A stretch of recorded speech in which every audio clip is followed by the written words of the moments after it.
Welcome back to part 2 of episode 1, Jeepers Reapers. If what I said is confusing you, then you missed out on part 1. So go get caught up and we'll meet you right back here when you're ready. We'll wait. Okay, now that we're alone, we can discuss our super secret plans for... Oh, hi, you're back. Looks like everyone's up to speed, so we'll talk about the secret plan later. Let's dig in.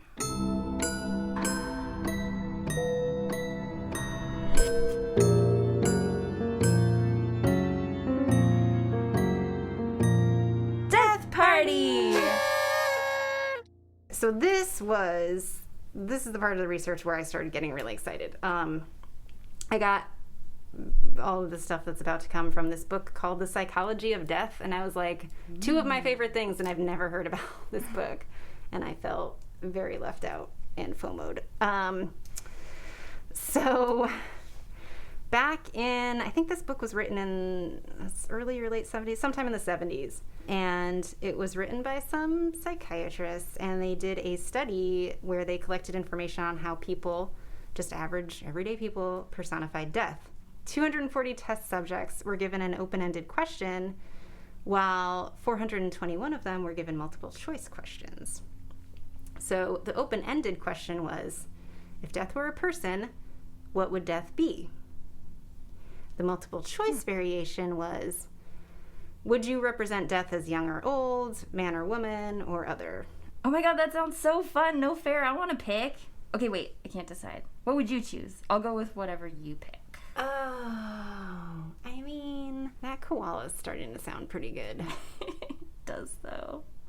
Oh, no, wait. I'd pick a child, like a toddler, because have you ever been around a toddler for more than like 10 minutes? They suck the life right out of you. Oh. I swear I'm so drained after I'm around children. That's why they're always so full of life and energy, you know? They siphon it off of adults, like little vampires. Feed and feed and feed. Never stops. That's why they're so cute, so you keep them around. Right. It's all a trick. Without realizing, in fact, they're the demons. Yes. Oh, actually, I changed my mind. So, I love Gustav Klimt, and particularly his painting, The Kiss. Oh, and yes. it's appeared in my life a lot lately. I think mostly because Facebook is spying on all of us through our phones and stuff. But anyway, I was thinking, while you were talking earlier, like, why shouldn't I pick my own psychopomp? Like, some people throughout history saw death as this caring guide who led the way into the next life or the underworld or whatever. Yes. And then how unfair that I get stuck with some crap spooky version with a f***ing scythe just because some people went through some shitty plague? Mm-hmm. No. So my Reaper is going to be that dude in the painting, The Kiss, in that fantastic golden blanket who just, like, wraps you up in this loving embrace where you're just smothered with the most fabulous comforter in all of existence, and then escorted by this babe with great curls into the afterlife. Bonus of wearing the golden blanket is it keeps the Doulahan away. The Doulahan. So you're covered. Win-win. Yeah. Covered by covers. Covered, literally covered. Okay, so this study, that sounds so cool. What did they find? So there were 4 main archetypes that came up. Okay. And I'm going to go in, I believe they're presented in the most pervasive order. So the most popular one, we all know and love, is a Grim Reaper. Yeah. So the Grim Reaper is known as the macabre.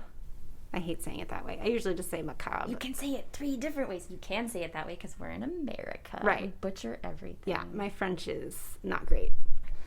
Plus, you don't want to be that person who just is talking normal and then goes into a restaurant and is like, I'll have a croissant. Croissant. Voulez-vous coucher? Oh, no. That's all I learned in French class, too. Yeah. If there's not French lyrics in a song, then I don't know any French.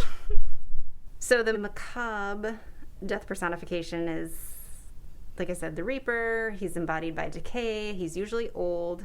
He's typified by an ugly visage. Visage.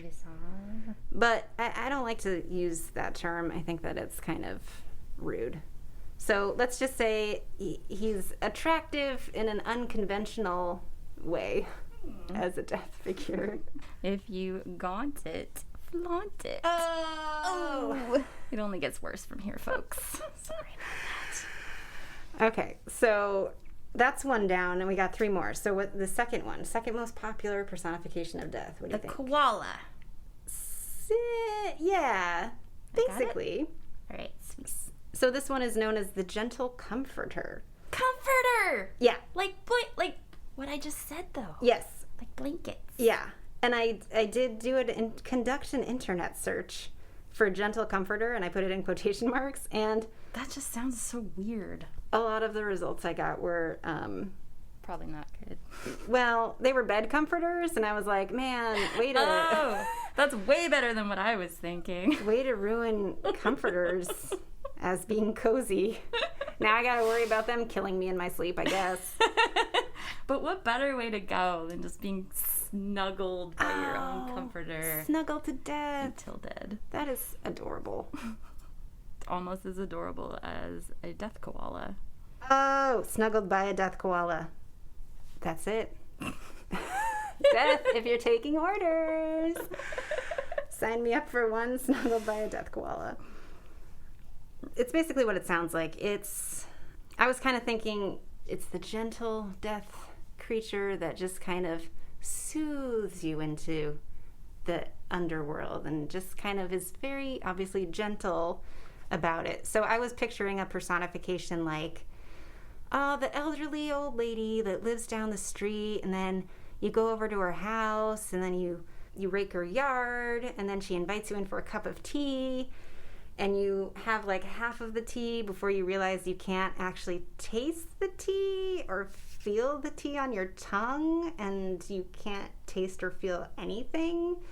And then you realize that the Twilight Zone was right about death all along. Is this something that happens to you? I mean, this has to be a trope in something somewhere. Oh, okay. It sounded like a personal experience, and I was kind of getting jealous because I want that sort of relationship with my neighbors. You can have it. But, I mean, well, I don't know that I want to drink something and lose all feeling in my body. No. It's a little spooky. There's only so many times a week you can do that, so. So, all right. So the third most popular death personification that came up, what do you think? We've got the creepy, dying, decayed death, and then we've got, like, nice grandma that kindly escorts you to the next realm death. So what's number 3?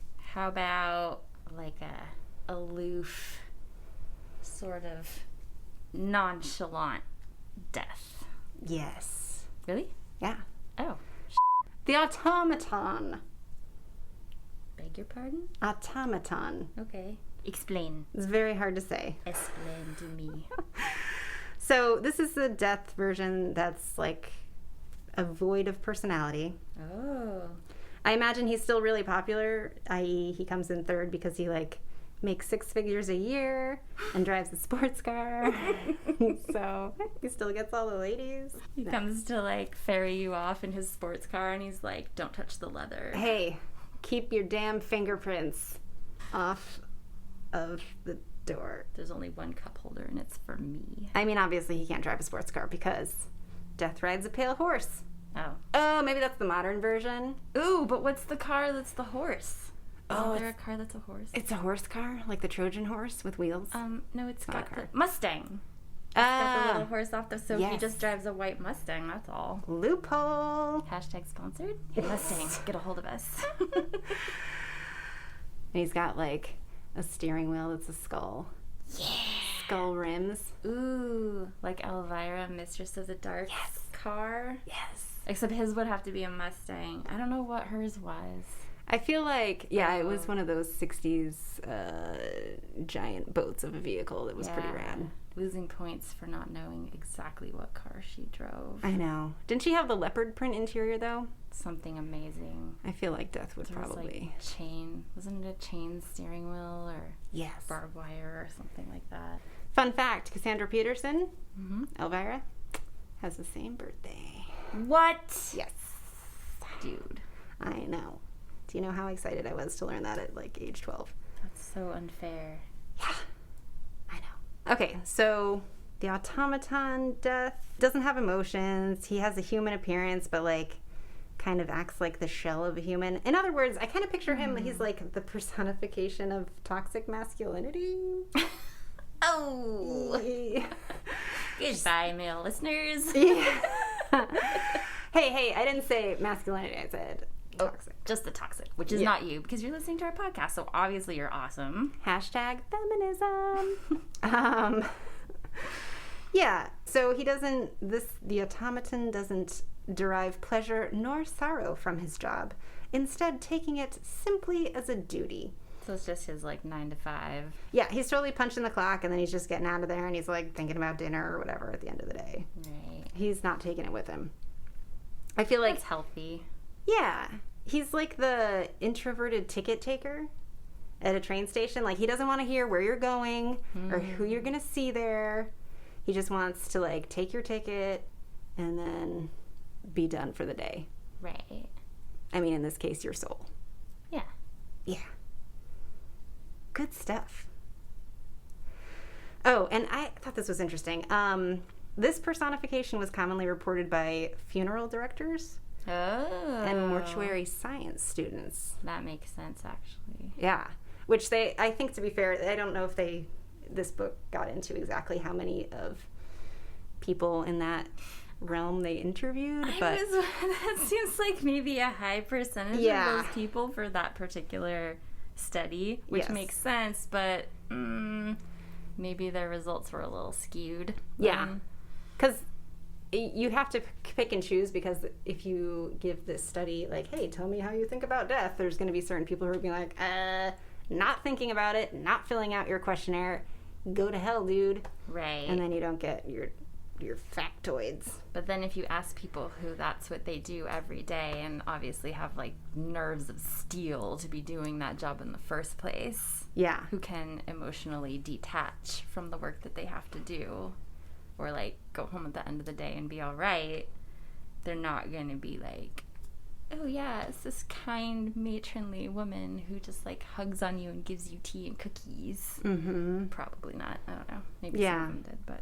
Well, and then it was also this, probably funeral directors and mortuary science students reported this personification more than the other ones, because having to deal with it every day, they're already used to, putting off thoughts of their own death and just, going through the motions and, preparing bodies, whatever. So they're just kind of it's a business. We're just getting it done. Get that money, honey. Get that death cheddar. Yeah. Okay, so now we've got one more. We're back to moldy cheese. No! Death cheddar. Cheddar's not moldy, at least. That's going to be the name of this episode. Yeah. I mean, all cheese is mold, but it's not moldy. It's different when you can see it. Yeah, thanks. Thanks for making me forever think about cheese in a different way. Death party, ruining cheese forever. Come for the death, leave because you'll never eat cheese again. All right, so the last one. Fourth most popular personification. Fourth and final. Children. Probably not. That's just what comes to mind for me. In a way, you're what? Sort of right. Am I right again? You're not totally wrong. Oh, okay. But you're not 100% right. I felt more special a minute ago. Yeah, sorry. I mean, it kind of. Okay, so this is the gay deceiver. The what? The gay deceiver. Kind of what he sounds like. The depiction of the gay deceiver. Basically, you get the idea that he's the cool guy in high school. He's that guy. Yeah. Which, I mean, it's kind of a dated image, because the cool guy in high school usually doesn't stay the cool guy into adulthood. Spoiler alert. Mm-hmm. But he's described as being sharp or trustworthy in appearance.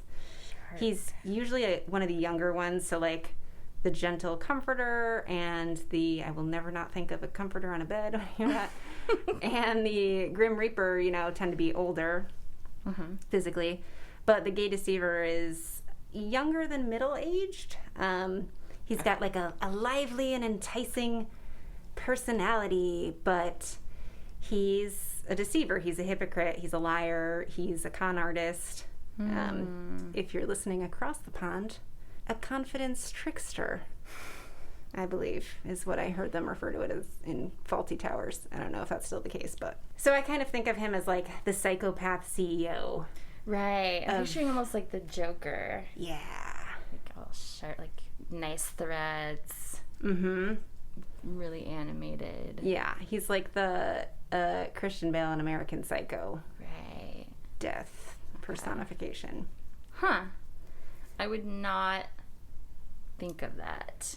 Who were these people they were polling? Yeah, well, like I said, this book's from the 70s. So, you know, I think... So maybe going to, like, group therapy Everyone, so many bell bottoms. I mean, it was, funeral directors, nurses, hospital employees, and liberal arts students. And I think they all work in dead industries. The liberal arts students have in common that, you know, their degree is not going to be any use, and it's a dead degree. Sorry. We both went to art school. It's fine. It's not fine. It's not fine. But now we have a podcast. Please listen so we don't have to go back to real jobs. We'll get over it. And by real jobs, I mean not art. have nothing to do with art. Grave digging, basically. Oh, God. Well, I did work in art for 8 years, but then I was like, this is awful. And I'd like to have a life again. So that's all I have on those 4. Basically what it comes down to is the 4 personifications. There were more. Those were just the main ones. The 5th most common one, I guess, was like just some random person that you know. Could be a neighbor, could be your grandmother. And then you see them and you're like, oh, this is death coming for me. It just takes the form of someone familiar to me. Oh, okay. Like when people see a relative in their room that's passed on? Yes. Or something? Yeah, exactly. Or it could just be somebody that you have known for most of your life and you're not related. And well, what if they're just walking past your house and you're like, they've come for me, I'm passing over, and they're just going to the corner store. Yeah. Then you might want to rethink your death personification, because that would be pretty trying. Yeah. Like if they lived next door, that would happen a lot. Yeah. You're so stressed out. Be hard to have a normal day. Yeah. They should just go with the koala, because it's way more unlikely that they would see one just strolling past their house. Go with a koala. Avoid Australia. If you live in Australia or you're moving to Australia, you know, go with a black squirrel. Right. Do you have black squirrels in Australia? Probably not. I don't know. Canada. I just found out about those. There's one in my aunt's yard in Chicago. And What? It's so cute. Oh, I bet it is. Super pitch black. I've never seen one. Oh my gosh. Really cute. Maybe it's a harbinger? Harbinger, I think. Harbinger? Harbinger? The death personifications are useful because it's a way of processing your fears about death, your thoughts, and just kind of, you know, when you give something a name or you visualize it, basically if you think about something, you're kind of taking power away from the fear that thing has over you, and you're dealing with it, confronting it head on, which is usually better than just like, I'm never gonna think about that and then I won't die. Right. Well, it was basically just like, you know, there are some people in the psychology field that think that psychology exists because death exists. Like, all of our fears go back to a fear of death. Well, I also have a fear of just being maimed and not dying. Yeah. So That would be fun. rough. Yeah. I have a fear of Civil War era medicine. Oh, God. Amputations with saws and like a piece of leather between your teeth. Yeah. Mm. Not a big fan of that either. And I do not want. You would think there would be a point at which, I mean, there is, right? There's a point where you just black out. Yeah. And you don't. Oh, yeah. Why doesn't that point come a lot sooner? Right. I mean, I would just pass out. I would hopefully pass out. Just like hit myself repeatedly in the head until I black out. How do we put a bow on that? Go ahead and think about death and like what it looks like and make it cute. Maybe death is like, your twin and you're just talking to yourself. Whoa, I feel like a lot of horror movies have done that, though. Way to just yuck my yum. I like your koala thing, though. Yes. Yeah. No, but that's such a great... I can't believe, like, I think about death a lot, and I never thought, what does death look like to me, or what do I want death to look like? It just seemed like something that existed before me, and I didn't get to pick at all. Somebody had already decided, whoever the hell that was. But I love this idea of owning it and sort of, like, making it comfortable for you in whatever way, and sort of taking the power out of it by making it, maybe it's nice. Yeah. Maybe it's helping us out on that next little leg of the journey. I mean, what's the worst that can happen? Then death comes for you and it's like a totally different death than you imagine, and he's like, hey, come on, I'm doing my best. And he's just insulted. Or you just don't recognize death and you just keep going about your day, and he's like following you around like, no, it's me. And you're like, no, I'm waiting for a koala. Yeah, sorry. No, really, though. I've got Sorry, my Mustang out front. Come on. I am not going with you. I've never seen that Mustang before. Yeah. Where's the femur cart? I'm waiting for the femur cart full of koalas. Thank you very much. I wanted to carpool off to my death, and you're just going to take me on, what, a Segway? No thanks. I called a lift already. What if death just, like, scoots up on a Segway, and you're like, no. Are you fucking kidding me? I am not going out like that. If you like us, if we haven't traumatized you yet, if you want more of our bizarre dad joke brand of whatever this is, then help us help you get more of what you want by giving us a 5-star review wherever you listen to podcasts. And tell your friends. If they're as weird as you are, they might like us too. If you want to join our Facebook group to find other weirdos like you, or follow our Facebook page or Instagram, we're on all of those at Death Party Podcast. And we're on Twitter at Death Party Pod, just to be difficult. If you want to email us your amazing idea for an episode, love letters, hate mail, fan art, or your soul, you're not really using it anyway, you can send those to us at deathpartypodcast@gmail.com. Bye! Bye!